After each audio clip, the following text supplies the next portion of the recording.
former president of the Haitian Senate. So I want to read to you the emails that we're talking about here, or at least some of them. It says, quote, you need to flag people who are friends of WJC. That's William Jefferson Clinton, of course. This is a senior State Department official who is juggling incoming offers to funnel assistance from the State Department over to these companies that were going to come in. And she says, most I could probably ID, but not all. This is an FOB with an exclamation point. An aide forwards a note later with a woman's offer for medical supplies. If she's not, she should go directly to CIDI.org. This is the regular government website, the way other people would enter and make bids for these products. But if you were a friend of Bill, you could come in, and what we learned later was that they were not competitively bidding for contracts, that they were just given these contracts. And in some cases, there was outright fraud of these people who came in through the Clintons. What is your opinion of that, and what did that do to the Haitians that were so desperately in need of help? It has entirely crushed Haiti. In 2010, we had an earthquake that killed 315,000 people. That's really a deadly earthquake, and millions were left without shelter. President Obama named Bill Clinton as the one who should be in charge of the reconstruction of Haiti. And in that process, the Clinton Foundation, through U.S. taxpayers' money, and people giving money worldwide to the Clinton Foundation for relief effort to Haiti, contributed about $14.3 billion. We're talking about $1 billion, okay? And the Haitian people has not seen not even 2% of that money. 2%. Nothing was done in Haiti. Yeah. No, and the New York Times has investigated this. Lots of other people have, and have found that it was donors to the Clinton Foundation that were then given these contracts. And they went in. Exactly. Yeah, go ahead. Exactly, and actually they were given those contracts, they were given millions of dollars from that money, and nothing was actually done in Haiti.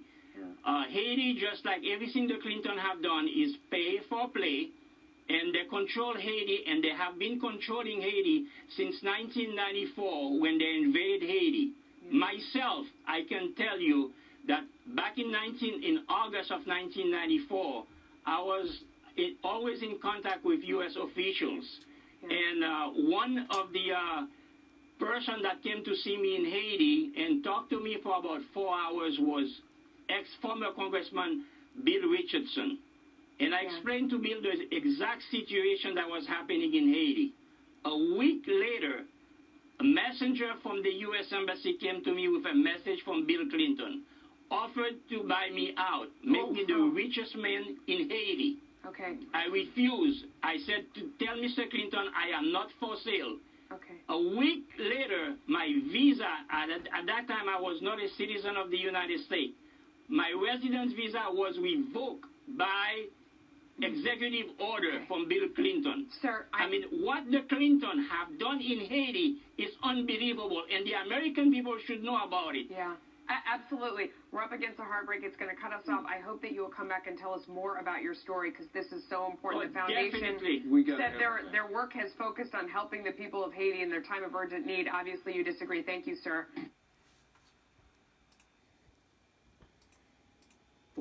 After the earthquake, and still many people live in makeshift tents because of the earthquake from 2010. Now to the 2016 presidential race and and the seeing growing scrutiny ceremonies over with Bill President Bill Clinton, who said there are two critical issues in his life at that time. One was the marriage of his daughter, the imminent marriage of Chelsea, and the other is the reconstruction of Haiti. He was a major force in Haiti. What happened? So first of all, we have to go back when we look at Bill Clinton and his relationship in Haiti when he was president. One of the worst things that he's done that's still hurting Haiti now, especially in the wake of these disasters that keep happening to Haiti, is this policy where he took the excess rice from Arkansas, where he's from, and dumped it in Haiti and used our tax dollars to subsidize it. up until this past recent year, there's legislation that keeps getting knocked off to reverse this policy. Although he apologized for it. Let's go to that apology. Yeah. Yes, in 2010, former President Clinton publicly apologized for forcing Haiti to drop tariffs on imported subsidized U.S. rice during his time in office. The policy wiped out Haitian rice farming, seriously damaging Haiti's ability to be self-sufficient. This is the president apologizing at a hearing before the Senate Foreign Relations Committee. At the time, he was the UN Special Envoy to Haiti. Since 1981, the United States has followed a policy until the last year or so we started rethinking it, that we rich countries that produce a lot of food should sell it to poor countries and relieve them of the burden of producing their own food. So thank goodness they can lead directly into the industrial era. It has not worked. It's maybe been good for some of my farmers in Arkansas, but it has not worked. It was a mistake. It was a mistake that I was a party to. I am not pointing the finger at anybody. I did that. I have to live every day with the consequences of the lost capacity to produce a rice crop in Haiti to feed those people because of what I did. Nobody else. That's President Clinton. This practice is still in effect, and Haiti is always getting rice dumped on them. Rice is a staple. There's no reason why Haiti should be importing rice because it's something that's always, the rice grown in Haiti is much healthier. Ever since this rice has been coming in, there have been diabetes epidemics. People didn't used to have that much diabetes. This is the worst thing that could have happened to Haiti. But right now, in the aftermath of the hurricane, with Haitian officials warning there could be a famine, what are the most critical actions that you feel need to be taken? I think it has to be supporting the farmers that are in these hardest hit areas. You know, by bringing rice and other things that could have been grown in Haiti, that's not helping at all. I think we need to support the farmers to start to recrop, you know, going forward and for the long term of Haiti. We need to start growing our rice in Haiti again, supporting the farmers in the Lartibonite region of Haiti where rice has always been grown in Haiti and supplied for the entire country. And for the families of loved ones who have died, for the cholera epidemic, what is most critical right now that you're hearing from family and friends there? I just think support. I mean, most families are supported by their families over here. And the fact that these refugees are being returned, these are refugees that want to work to support their families. If they're going to keep them in detention, they're not able to work. Prior to this announcement, September 22nd, they were letting them in. 4,000 to 5,000 people came in. They simply stopped it because they thought it would look bad for Hillary Clinton with the election coming on, having all these refugees come in. There are thousands more on the way. Let these people work and let them support their families.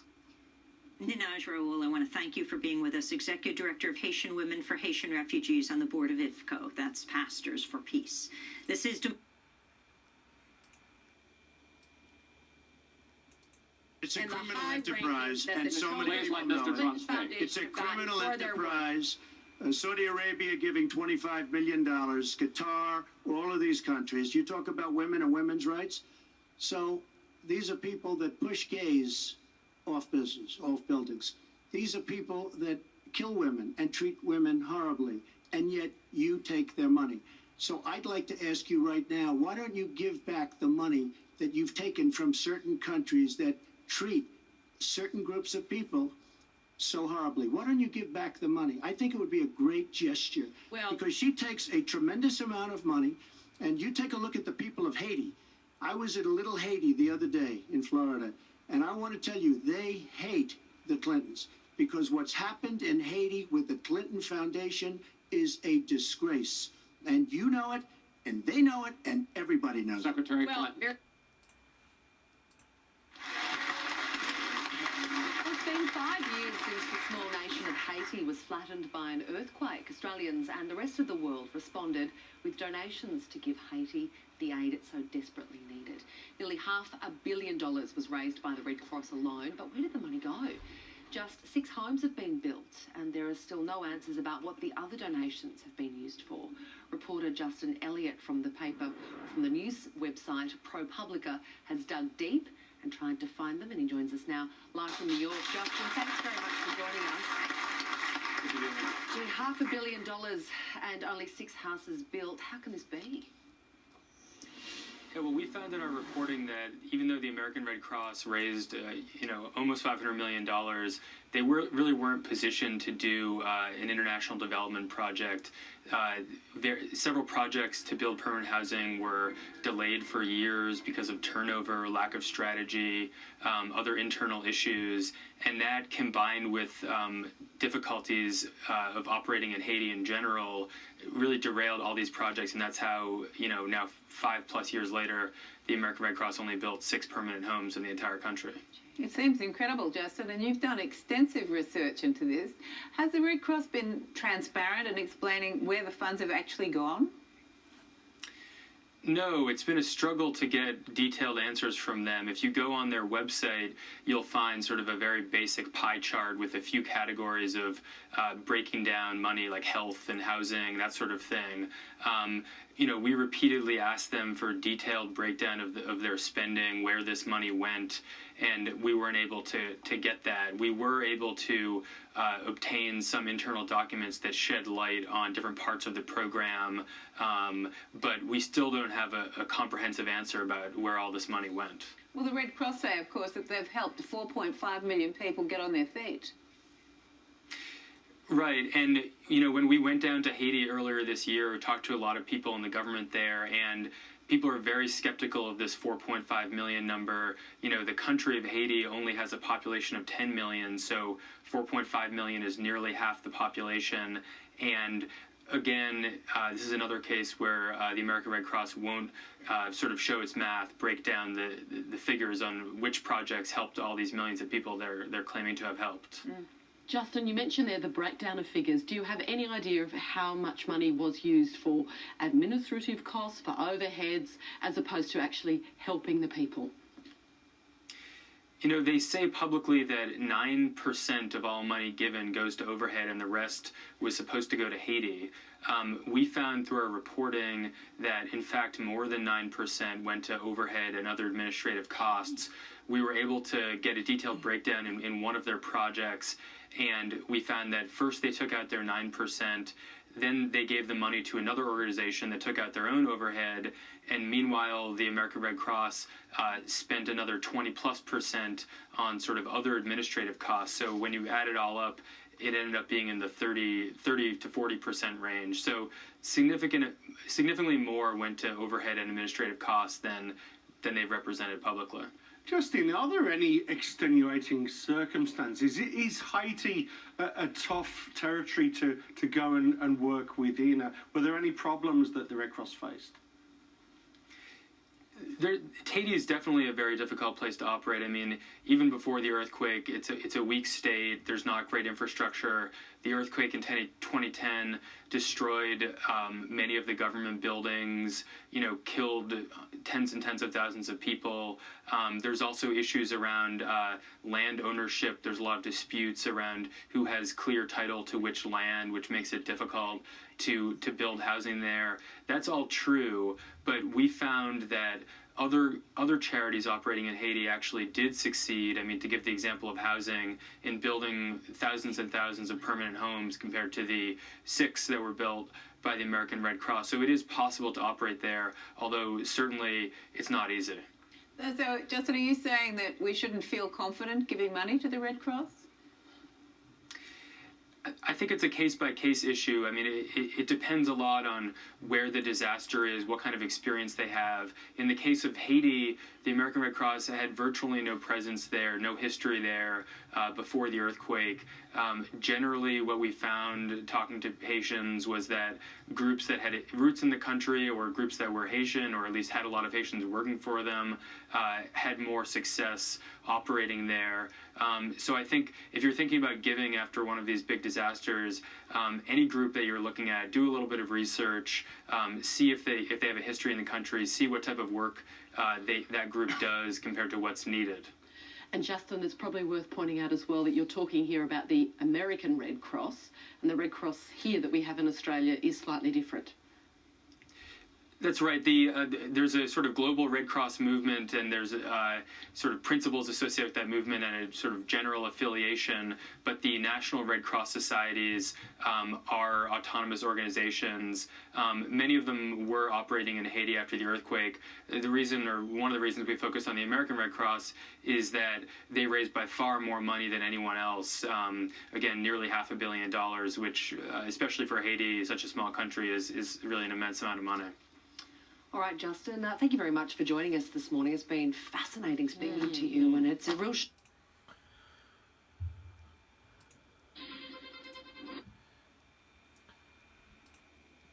So the reason that I've brought this before you today is because Haiti is all but forgotten now, and we know that there is another natural disaster that hit them. I believe it was another earthquake recently.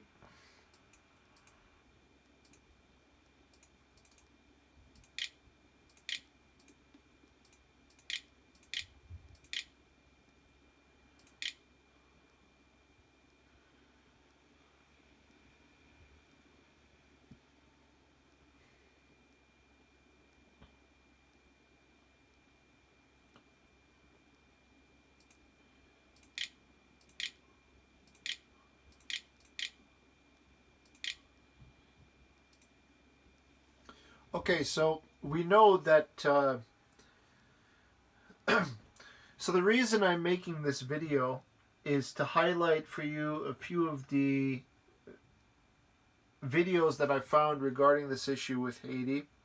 And truth be told, Haiti is all but forgotten. And it's one of the main reasons that I really hate the Clintons, because they get away with murder. They get away with murder in Benghazi. They get away with murder in Haiti. The Clinton family is amongst those worthy of the deepest treason and punishment in America.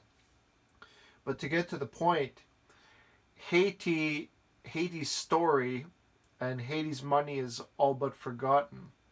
I found several other documentaries outlining a lot of the infrastructure damage, the damage that continues to persist today. Homes that are half destroyed.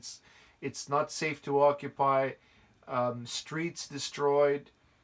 But the thing that pisses me off the worst is that nobody knows where the money went. You heard the gentleman from the Australian, I believe, news, that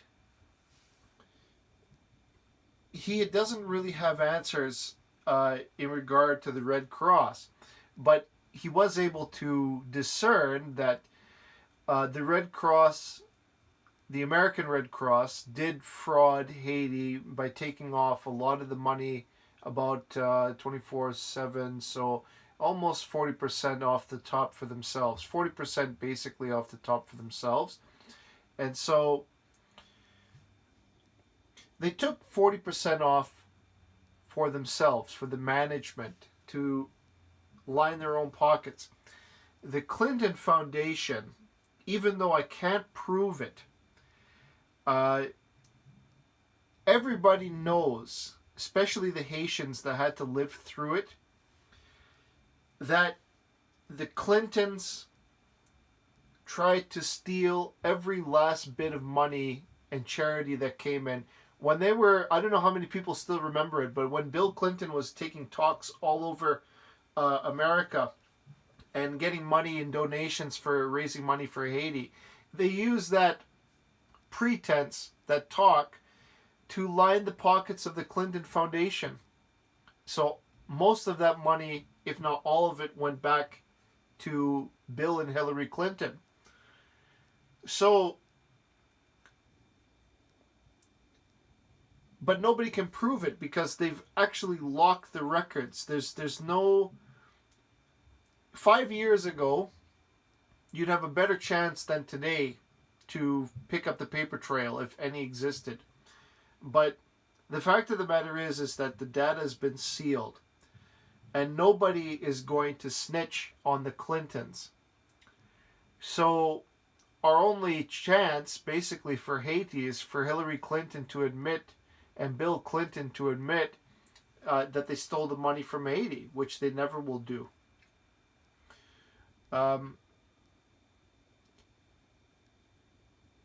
So my father asked me to make this because he said essentially that we should not rest until we figure out where the funding went. And when you hear the story from this, oh no, it's already passed through. I thought I paused it. From the former Haitian Senate president, you can see how angry that guy is. And I hate the fact that Fox cut him off. He seemed to have a lot of information or more that he wants to divulge.